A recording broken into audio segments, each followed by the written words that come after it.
Nous sommes à la 5e année de l'Université d'été à Poitiers et nous changeons chaque année de thématique.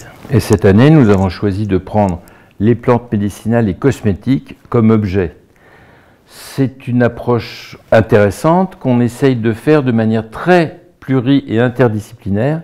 C'est-à-dire qu'il n'y a pas que les botanistes qui parlent, mais il y a aussi des anthropologues, des chimistes, etc. etc. Lorsqu'on a lancé ces rencontres scientifiques autour de la Grande Muraille Verte, on a un peu tâtonné parce qu'on ne savait pas si l'immensité du projet en termes géographiques n'emmenait pas sur l'immensité d'un projet scientifique inatteignable. En fait, non.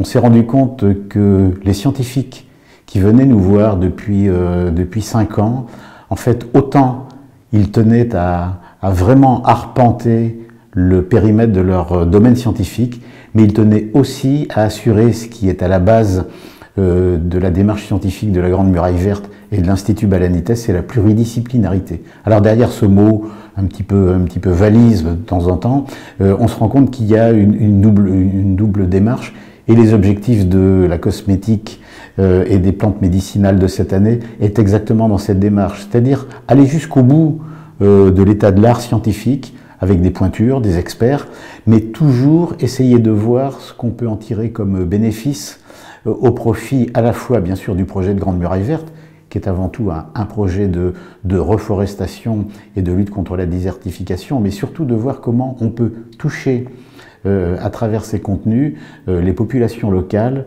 grâce à une éducation, une formation et surtout un dialogue où les sciences deviennent un prétexte à aller un petit peu plus loin dans l'avancée ou l'avancement des travaux de la Grande Muraille Verte. Dans ce sens-là, ces 5e rencontres, elles marquent un tournant parce que au-delà du thème scientifique et technique, il y a aussi des chefs d'entreprise qui nous ont rejoints. Et je crois que les intuitions qu'on avait eues il y a 5 ans à Poitiers en lançant la première session sont en train de se transformer en une réalité tangible où les scientifiques et les porteurs de projets économiques se rejoignent. L'Institut Balanites et la Grande Muraille Verte, c'est un laboratoire géant à ciel ouvert, on va dire, qui permet de démultiplier toutes les recherches, que ce soit dans le domaine médical, de reforestation, de transformation des terres arides, de travailler sur les puits de carbone, de la gestion de l'eau, en fin de compte, toutes ces problématiques que l'on rencontre dès aujourd'hui, qui seront le problème de demain de nos générations futures. Et donc on se doit d'y faire face. Et les éléments, la feuille de route de l'Institut Balanites correspond tout à fait à mes objectifs personnels et d'entreprise. Tout d'abord, la Grande Muraille Verte, c'est quelque chose de très important, je pense, pour le monde entier, parce que c'est un peu tous ensemble une lutte contre la désertification. Et donc, on a besoin de comprendre quelles sont les plantes qui résistent au stress hydrique, quels sont les arbres les mieux adaptés, et en particulier le Balanites est un exemple tout à fait extraordinaire. Donc, nous avons créé cet Institut Balanites pour faire le lien entre tous ceux qui s'intéressent aux sciences, parce que les sciences sont sans frontières. Et nous sommes tous ensemble dans cette aventure. Alors notre apport réside en 2 choses. D'abord, participer aux différentes discussions sur les difficultés, les contraintes à l'initiative même de la Grande Muraille Verte, parce qu'au niveau de la Côte d'Ivoire, la Grande Muraille Verte, c'est une autre réalité, parce que nous ne sommes pas un pays du Sahel, mais nous sommes déjà un pays qui peut être le tampon entre les pays du Sahel et puis le Grand Désert. Et donc du coup, nous apportons notre modeste expertise dans le cadre du renforcement de cette barrière, de forêt là, pour essayer de voir ensemble comment instituer le projet. Parce que nous savons qu'aujourd'hui, ce sont des projets qui baignent un peu dans un environnement politique compliqué entre le terrorisme et entre l'exclusion de certains pays de la CEDEAO, et ce qui crée une dynamique conflictuelle qui rend très difficile cette vision d'agroforesterie là au niveau de nos pays africains et aux pays du Sahel. La Grande Muraille Verte, je l'ai découverte avec un mot-clé. On m'a dit « poumon vert pour la planète ». Donc, mon interrogation a été « très bien, poumon vert, ça veut dire que d'un point de vue de communication, on va être vraiment sur un projet universelle. Petit à petit, je me suis aperçue aussi, fondamentalement, qu'on était dans cet arbitrage entre des intérêts locaux et des intérêts de nature universelle. Et aujourd'hui, je pense que les défis environnementaux que représente la Grande Muraille Verte sont bien au-delà de ce qu'elle raconte.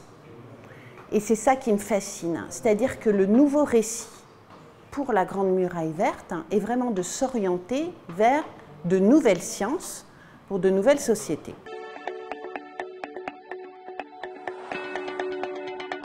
Je suis ravi de voir qu'en fait, toutes les ressources naturelles, toutes les possibilités, toute la richesse qu'il y a en Afrique sur des plantes cosmétiques qui peuvent être appliquées à la fois en médecine, mais aussi en cosmétique. Et c'est ça qui m'intéresse parce que je dirige aussi 2 réseaux. Un réseau national français, le GDR, le groupement de recherche Cosmactif. Donc ce groupement de recherche s'intéresse aux ingrédients biosourcés, il s'intéresse aux actifs, il s'intéresse à la formulation, à la vectorisation, aux modèles biologiques, il s'intéresse à la conservation, à l'innocuité aussi des produits cosmétiques. Donc tout ça, bien sûr, ça rentre tout à fait aussi dans le champ des produits qu'on peut faire en Afrique. Et puis je m'occupe aussi d'un autre réseau international, l'IRN, qui lui travaille avec plusieurs pays, avec le Ghana, avec la Côte d'Ivoire, avec le Japon, la Malaisie.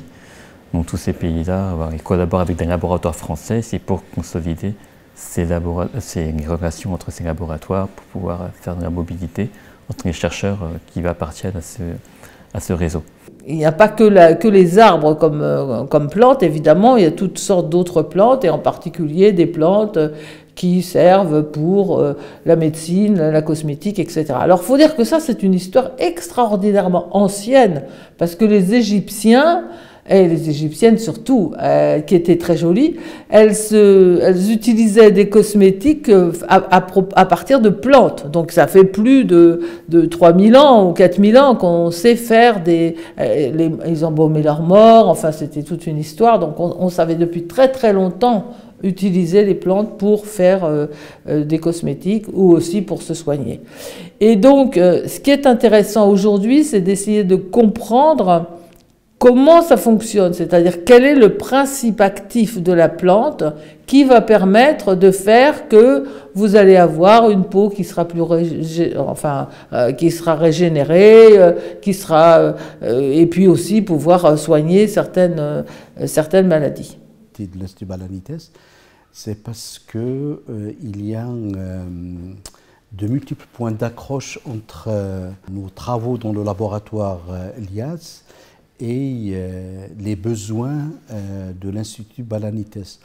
Donc je rappelle que dans le cadre de ce projet, il y a une parcelle expérimentale qui est placée ou qui sera placée, et les besoins de cette passerelle, c'est comment collecter ces données qui peuvent avoir de multiples sources, qui peuvent être des observations de drones ou des capteurs qui sont placés au sein de la parcelle, et comment récupérer ces données qui sont exprimées par différentes modalités, images, valeurs numériques ou autres, comment récupérer, collecter ces données, donc voilà, avec toutes leurs imperfections, comment les stocker et les rendre exploitables, c'est-à-dire comment les faire parler pour pouvoir prendre des prédictions et des données en utilisant les techniques de l'intelligence artificielle que nous développons au sein de notre laboratoire. Oui, alors le lien entre cosmétique et santé, il est clair, hein. La cosmétique, c'est quand même le bien-être, c'est l'entretien de la peau, du cheveu, de ce qu'on appelle les fanères, les ongles, etc. C'est un bien-être psychologique, parce que c'est être bien dans sa peau, c'est être un peu rayonnant quand même. Ça d'une part, et je dirais aussi, c'est un bien-être, je dirais, global. Donc la cosmétique, c'est pas une science mineure, c'est pas une science majeure, mais elle est extrêmement importante pour tout être humain, qu'il vive en Occident ou qu'il vive en Afrique. Donc voilà. Donc avec les plantes de la Grande Muraille, c'est vrai que la Grande Muraille, alors il y a une approche ici qui est très pharmacopée, très pharmacologique, très axée pour des futurs médicaments qui peuvent intéresser des multinationales du médicament. Et c'est vrai que la cosmétique s'est beaucoup inspirée des premiers travaux, je dirais, de tout ce qui est pharmacognosie des plantes africaines. Bon, il y a des grandes réussites de l'Afrique en matière de... Si on s'intéresse aux matières premières issues d'Afrique, il y a des huiles extrêmement intéressantes. On peut citer l'argan, mais on peut citer le beurre de karité qui est issu de la Grande Muraille. Je veux dire, le beurre de karité qui est extrêmement utilisé en cosmétique, mais aussi en alimentaire. On en trouve dans les margarines, on en trouve dans différents produits alimentaires, etc., dans les chocolats, etc., etc., pour remplacer la palme, parce qu'on ne veut plus de palme dans les produits alimentaires. On n'en veut plus aussi dans les produits cosmétiques, on a du mal, mais c'est un effort qu'on poursuit aujourd'hui. Donc voilà, je trouve que la Grande Muraille, elle a un gros potentiel, et puis surtout, elle a un potentiel de développement humain, économique, qui est très important. Et l'autre projet, c'est un projet qui s'adresse aux jeunes, adolescents. C'est un projet qui essaye d'apporter les connaissances aux jeunes dans le cadre de la formation dans les écoles. Et dans ce projet, nous traitons avec eux la question de la crise écologique, la crise climatique à travers l'Afrique, à travers les projets que nous avons qui touchent différentes thématiques, dont la forêt. Nous avons fait un lien avec Valanites, avec, disons, les réflexions que nous avons dans le cadre de la question de la réforestation. Donc ce défi écologique, environnemental, on doit y remédier. Et en tant qu'entrepreneur, on a une mission, on a un devoir, c'est d'investir pour les générations futures. Et étant sensible au côté vertueux de l'environnement, de la lutte contre forcément tout ce qui nous arrive à nous, peuple du monde, je dois poser ma petite pierre à l'édifice modestement. Et donc c'est la deuxième année qu'on organise une action au Rotary pour récolter des fonds pour la Grande Muraille. Et Didier Moreau, qui fait partie de notre club aussi, a une très belle idée dans le sens où on peut très bien essayer de motiver d'autres clubs pour faire fructifier cette idée et essayer de faire du mouvement. Et voilà, et plus on aura de clubs Rotary qui s'intéresseront au sujet, plus on pourra aider financièrement ou matériellement d'ailleurs ce projet.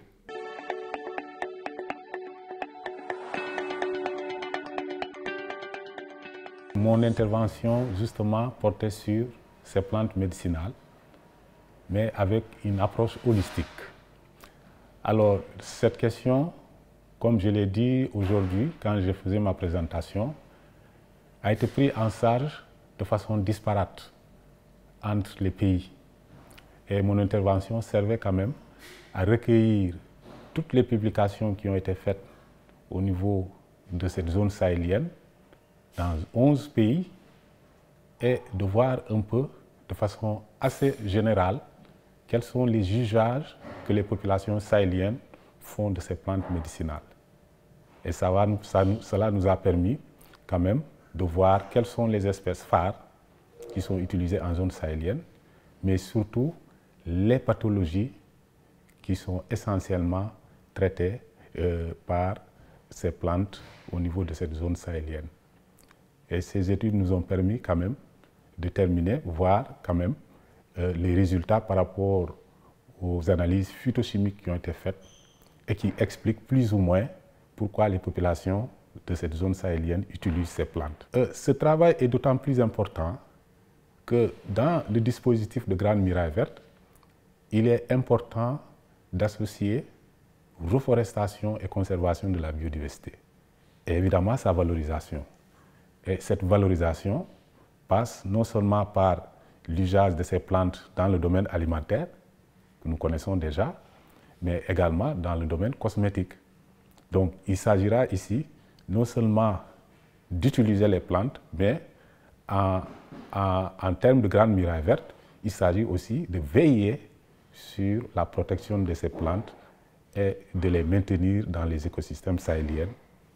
Et ceci regorge, ça recoupe plus ou moins le développement durable, qui est un aspect important mentionné dans le projet panafricain de la Grande Muraille Verte. D'abord, je salue les efforts de tous les chercheurs qui ont intervenu ce matin C'est vraiment une quantité de travail, un engagement qui n'a pas de prix, malgré les ressources qui sont très maigres. Donc leur engagement est vraiment un exemple pour tous les chercheurs. Dans le monde industriel international, on est saturé, on est toujours à la recherche de nouveautés. En Afrique, il y a tout un bassin de plantes qui est inexploité. Donc, en fait, moi j'ai proposé de créer, parce qu'il y a beaucoup de publications scientifiques, mais ils sont là, ils ne sont pas exploités, ils ne sont pas exploitables en l'état, donc il faut vraiment créer une base de données. Donc, dans un premier temps, moi j'avais proposé à Gilles Butch de créer une base de données qui permet en fait aux industriels d'aller directement en cherchant par exemple une fonctionnalité, identifier la plante, le pays et peut-être même le village où on peut aller l'apprendre ou développer peut-être toute une économie locale qui peut se traduire sur place avec des retombées économiques parce que c'est comme ça qu'il faut faire.